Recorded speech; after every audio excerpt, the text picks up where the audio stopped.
G'day and welcome to Does It Matter? We hear a lot about respect nowadays. Various groups and factions and political ideologies and social groups and welfare groups and so on constantly speaking about respect, and they're correct. Respect for the earth, respect for the environment we live in, respect for each other, respect for our functioning social institutions.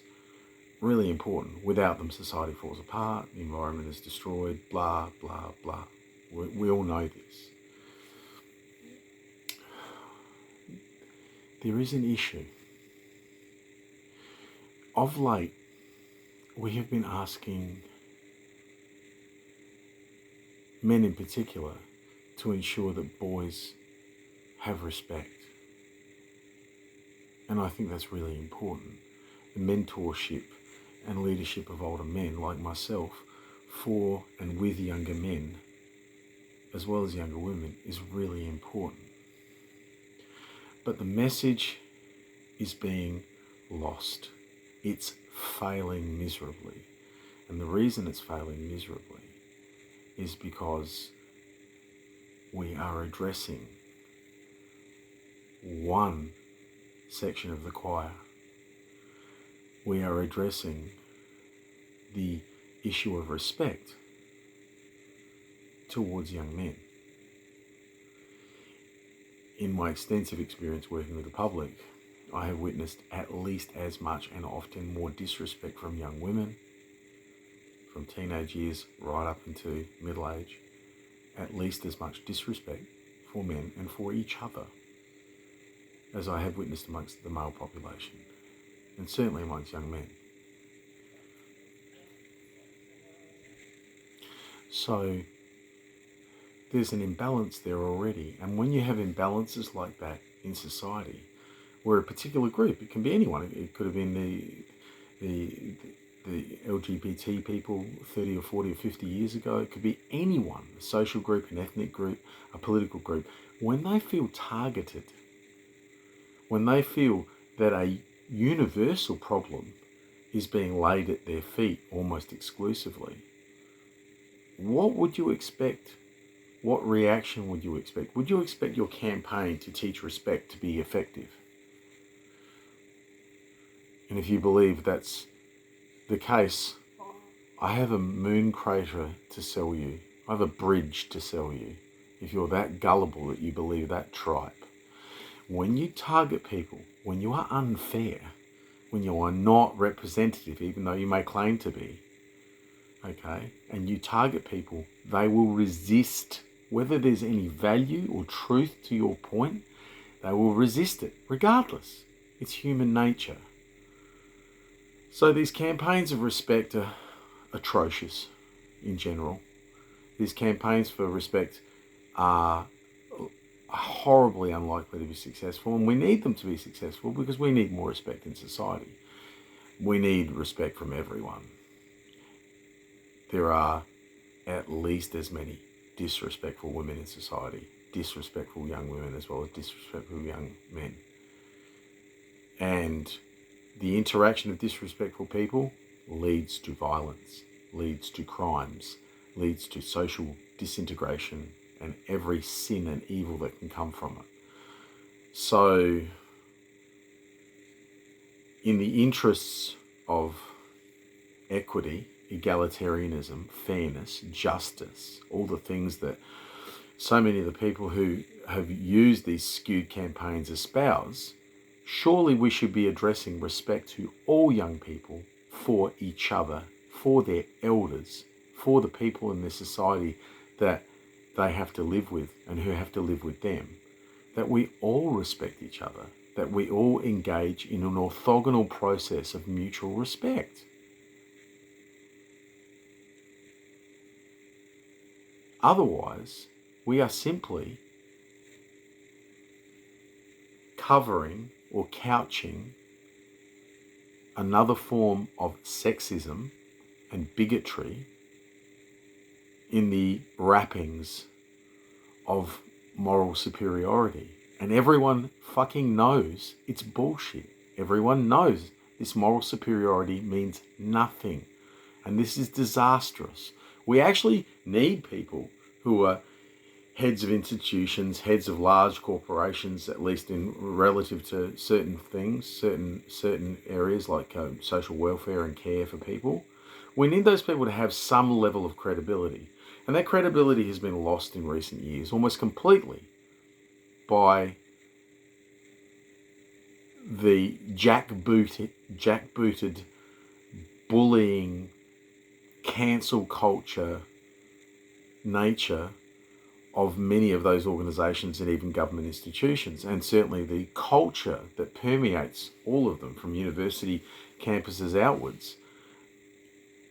It doesn't promote good faith conversation. It doesn't promote a sense of unity at all. It promotes a top-down hierarchy of dominance led by the people who believe in intersectional CRT, CT and intersectional nonsense. It's led by people who have taken a fairly decent set of ideas in progressive politics and then surrounded them and embedded them and interwoven them with sheer confabulation and idiocy.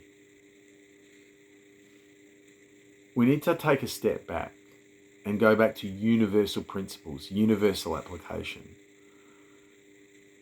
We help the people that need helping, regardless of who they are. That's what we should do.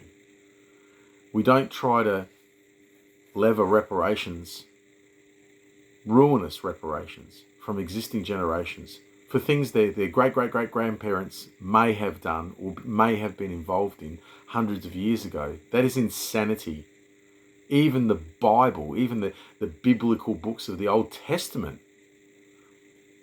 eventually started to shy away in the latter books and certainly into the New Testament away from the punishing the sins of the father onto the sons and the sins of the mother onto the daughter. We didn't do that. We stopped doing that thousands of years ago. That was becoming unpopular because it was seen as unfair.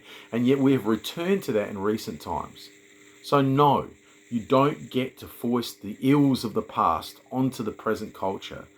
All right? And then justify it with loose, whimsical definitions of privilege that don't hold up under any kind of analysis. Stop it. Stop it and actually think. Detach from such insane beliefs just for a moment. Just for a moment, pretend you don't believe that stuff. And espouse, just walk for a while, steel man an opposing position. Play the devil's advocate and do it regularly. And after a while, like myself, going from a rabid Marxist who called himself a feminist for 10 years, you start to realise that it's all insanity. Whether you're going to the right or the left, it's insane. It is the co-option of your mind into a crusader complex, a messianic complex. It's egotistical, it's narcissistic, and it serves no one. Respect is for everyone. Even people who don't at the time deserve it because they're behaving poorly. They still deserve respect to some degree. Human respect for their humanity. Or should we forget our humanity because someone else has forgotten theirs? Are we lemmings? Your moral turpitude, the state of your character should never depend on what someone else is doing, saying, or thinking, or even feeling. It's based on principle. It's based on what is right, what is best, and the evidence that supports that position. That's all it's based upon. Your best efforts under those circumstances. And that way, we should be giving respect to young men. We should be encouraging young women to give respect. They're the most disrespectful generation I've ever seen in my life over the last 10 or 15 years.